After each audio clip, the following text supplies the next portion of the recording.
sommes en train de continuer avec notre suite sur l'instrumentation industrielle et particulièrement sur le filtre à presse verticale Larox, Autotech Larox. Donc on était en train de parler du système hydraulique. On a déjà suffisamment avancé. La dernière fois, on a justement parlé, on était en train de voir la symbolisation, on voyait la symbolisation dans l'hydraulique, comment est-ce qu'on arrivait à symboliser. Donc on a vu un peu tout ça, on a parcouru. J'espère que tout le monde peut être à l'aise avec la notion de la représentation. Pourquoi est-ce que on a vu tout ça, toute la représentation à l'hydraulique? C'est justement pour arriver à mieux interpréter notre diagramme, ce diagramme ici, sur le filtre Larox. Et je vous avais dit que ces manuels, je l'ai pris sur Cloudinary et je vous ai donné le lien, donc tout le monde peut le consulter. Et ces manuels, c'est pour la série PF 1041, comme je vous l'avais dit, je vois ici. Donc, je pense qu'avec tout ce qu'on a pu développer dans la précédente séance, tout le monde peut être à l'aise maintenant avec ce schéma. Mais on va juste passer plus rapidement dessus, très en détail, pour voir un peu la composition de tout ceci, afin de pouvoir clôturer un peu le système hydraulique et de passer à autre chose. Donc, je vais devoir zoomer. On va commencer avec la partie ici. Très rapidement, on va passer et puis voir le reste. Et vous comprendrez que c'est simple. Et puis, on va jeter un œil dans le compartiment hydraulique du filtre. Donc, on va jeter un œil rapidement. D'abord, on commence avec ça. Donc, je vais devoir zoomer pour visualiser un peu la partie ici, unité hydraulique. Donc, si on descend, la première des choses qu'on va voir bien sûr c'est au niveau du réservoir. Donc un système hydraulique doit toujours avoir un réservoir. Pour cette série, pour ce modèle, le réservoir est de 150 litres comme vous pouvez le voir ici. Donc le cadran ici, tout en bas, c'est le réservoir. D'accord. Et ici vous avez une petite vanne, la SV2. Ici c'est un filtre, comme vous pouvez le voir, avec le symbole ici qui représente un filtre. Ici, ça c'est un capteur de température. En fait, il va convertir la température en courant. Donc, il va me permettre d'exploiter, en fait, c'est la température qui règne dans le réservoir hydraulique. Ici, vous pouvez voir. Donc, vous avez la lecture de la température. Et si vous allez un peu ici, vous avez les indications en fonction des tags. Donc, les étiquettes que vous avez. Les B601, c'est ça, B601, on dit que c'est les Oil Temperature Transmitter, donc transmetteur de température. Et avec seulement ça, le B601, quand vous entrez, d'ailleurs c'est ça, l'apparence de l'unité hydraulique, donc quand vous ouvrez dans ces compartiments, dans cette armoire, vous allez voir ça. Donc malheureusement on n'a pas la vue sur tout l'ensemble, mais si vous entrez dedans, vous voyez sur les tags, il y a des petits tags, je ne sais pas, par exemple ici, ça c'est un tag, l'étiquette jaune ici. Donc vous allez apercevoir au niveau du capteur de température là, vous allez pouvoir apercevoir le B601. Donc ça, c'est ce qu'on est en train de voir là, justement ça. Cette étiquette, vous allez le retrouver. C'est comme ça que vous allez savoir que ça c'est le capteur de température. Voilà, ici vous avez le LS, c'est le level switch, donc c'est un détecteur de niveau, mais qui commute en fonction de commuter, donc c'est un équipement tout ou rien, donc le level switch, avec le tag S501. Donc pour cette série, le PF 1041 ici, vous allez retrouver ça. Et ici, ça c'est le level element, c'est-à-dire il y a la sonde, c'est en fait la sonde. Et ici, ça c'est un indicateur de température, comme un manomètre, mais ça, celui-ci, c'est un indicateur à aiguille, soit analogique, qui indique en fait la température. Donc au niveau de notre diagramme, ça doit être à ce niveau là, de notre image ici, ça doit être à ce niveau là. Après, donc ici vous avez justement ici c'est le moteur électrique, on vous donne avec sa fréquence 50 Hz, vous avez la puissance 18,5 kW et le RPM, hein, donc tours par minute, hein, sa vitesse c'est 1500 tours par minute. Le moteur est directement couplé à notre pompe à cylindrée variable, autorégulatrice, n'est-ce pas, avec les deux, vous voyez bien, vous distinguez bien les deux distributeurs ici qui permettent d'effectuer cette autorégulation, vous voyez, avec ces circuits hydrauliques. Donc déjà là, on a là sa sortie, on a deux sorties, hein, même si vous voulez voir sur l'image, vous avez cette sortie ici, parce que ici on a le réservoir de notre huile hydraulique, là on a, avec cette tuyauterie ici, c'est l'aspiration.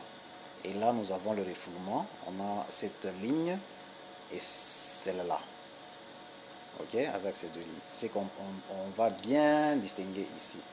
Donc, nous avons les deux circuits de pression. Donc, ça qui vient là, avec ce filtre équipé d'un pressostat. Donc, à une certaine pression, s'il y a bouchage au niveau du filtre, ici, ça va commuter et on pourra avoir l'information. Et ici, on a même un clapet anti-retour équipé dans ce filtre.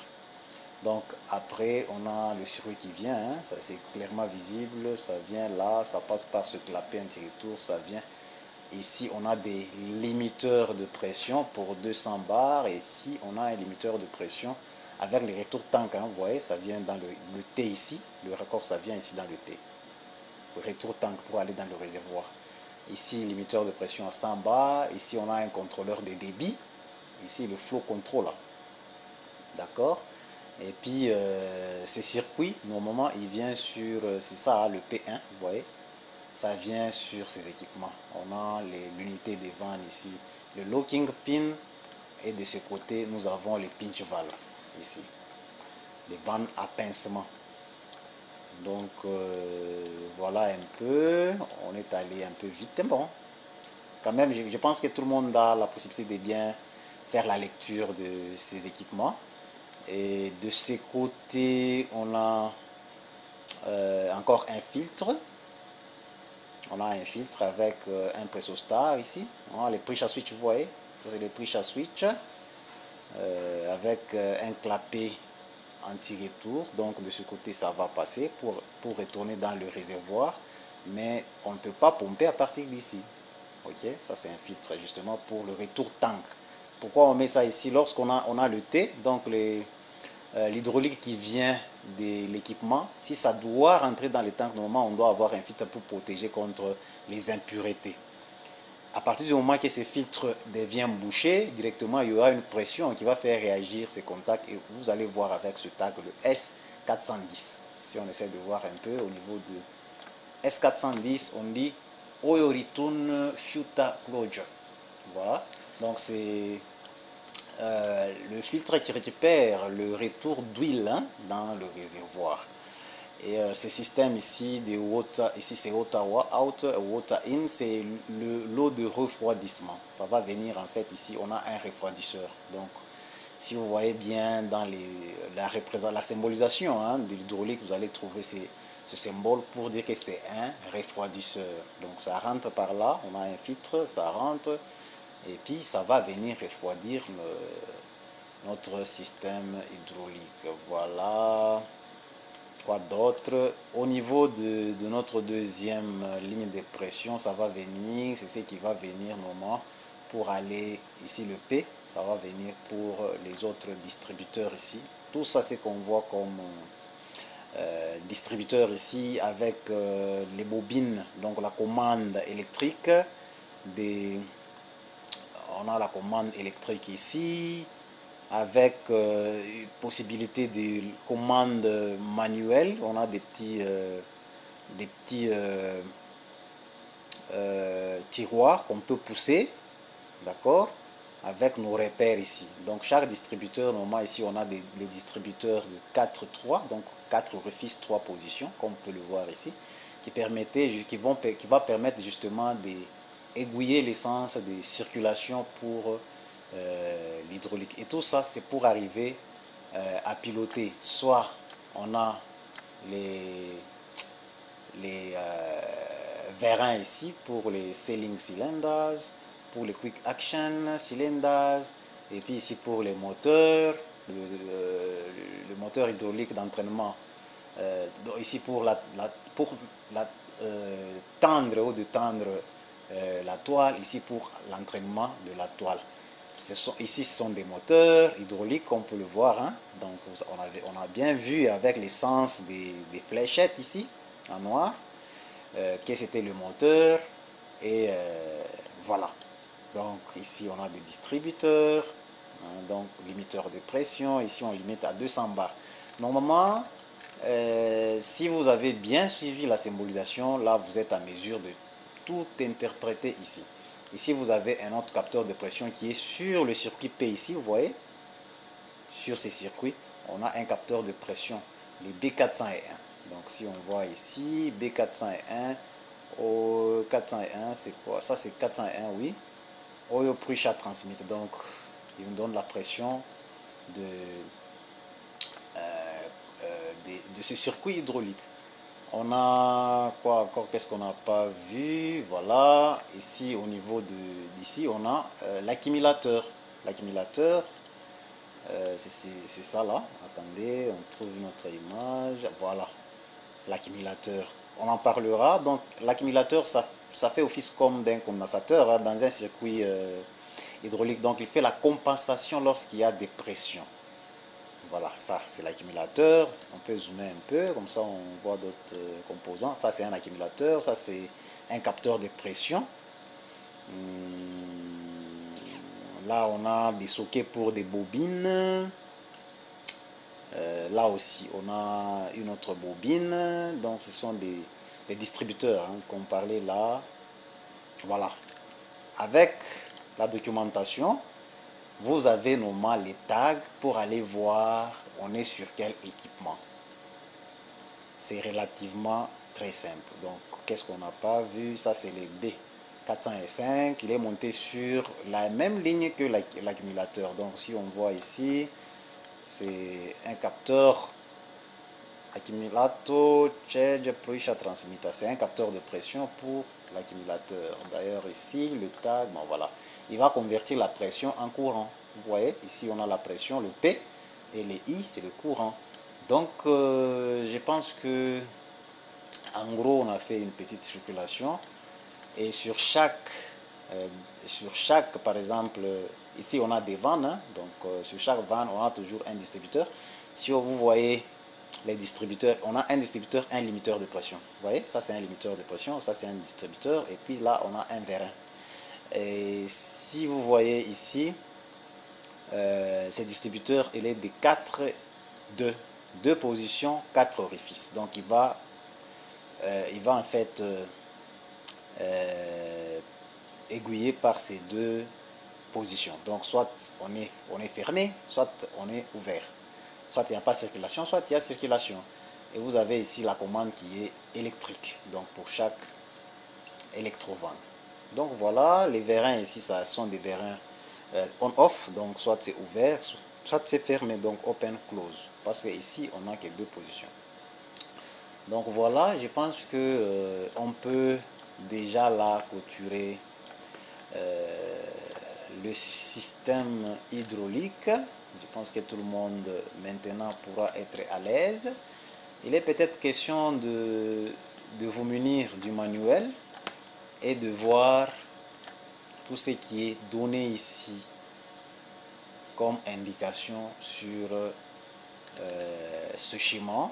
Et aussi, en cas de difficulté, vous voyez ici, tous les Y, comme on se le disait, ce sont des bobines solénoïdes. Et chaque bobine a toujours une fonction. Par exemple, là, vous avez Y92 et Y91. Si on les retrouve ici, vous avez Y92 et Y91. Le Y92 close forward Y92 Pro-Fourier, c'est-à-dire ici. On est ici avec ce moteur qui peut tourner dans les deux sens de marche, juste pour entraîner la toile. Donc voilà, je pense que moi je vais finir par ici. Prochainement, on pourra entamer, on pourra parler déjà du système d'eau de pressage. On va voir aussi quelle est la composition de ce système, comment ça fonctionne. Mais plus tard, peut-être, on verra lorsqu'on va voir comment le déroulement s'est fait, comment les équipements, on va essayer un peu de préciser, voir un peu plus près chaque équipement, comment est-ce qu'il fonctionne.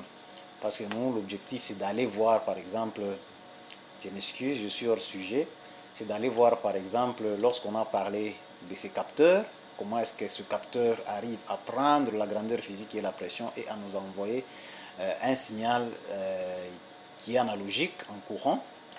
Il va faire quoi sur ce système? Voilà, c'est ce qui va nous intéresser. Et l'armoire ici, le petit coffret ici, c'est le coffret d'instrumentation. C'est là où on trouve l'automate esclave.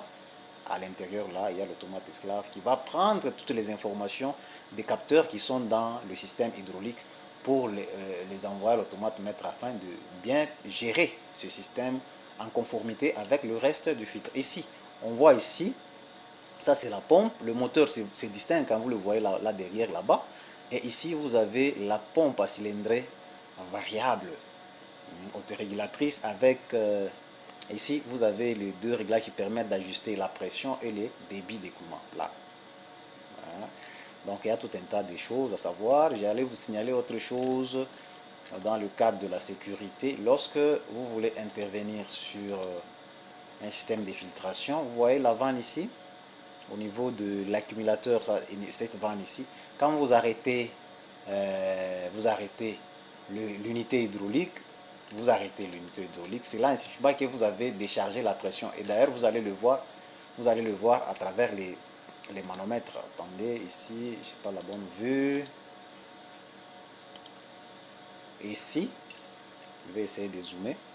Vous allez voir ici, vous aurez une pression au niveau, parce que les deux ici, il y a un manomètre qui est directement lié au circuit de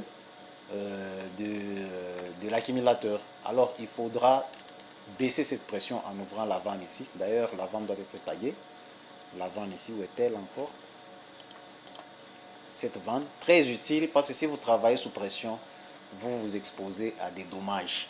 Il faut toujours, après avoir arrêté l'unité hydraulique, d'ouvrir la petite vanne ici, rouge, pour annuler la pression de l'accumulateur. Ainsi, vous pouvez travailler.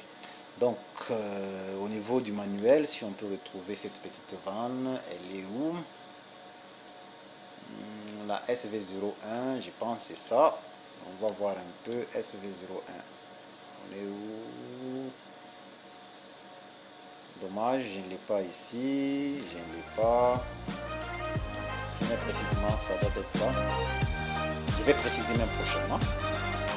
Mais retenez quand même qu'il faut toujours travailler en toute sécurité. C'est un bonus que je viens de vous donner. Faites attention quand vous voulez intervenir sur une unité hydraulique. Toujours annuler la pression. Donc vous devez ouvrir cette vanne. Et avant de démarrer, reprendre les opérations, il faut fermer pour remonter la pression au niveau de votre accumulateur. Sachez aussi que l'accumulateur ici, il y a une pression d'air. Vous voyez la symbolique, le symbole ici. Donc il y a une pression d'air, une pression d'azote ici, et en bas ici dans l'autre, ici il y a un diaphragme, ici on a de l'hydraulique qui est relié directement à ces circuits. Lorsqu'il y a des pressions, c'est la pression qui règne de ce côté. Ici il y a de l'azote qui va pousser un peu de l'hydraulique pour compenser dans le système qui est en dépression. Donc voilà tout pour cette séance. Je vous dis à très bientôt et merci.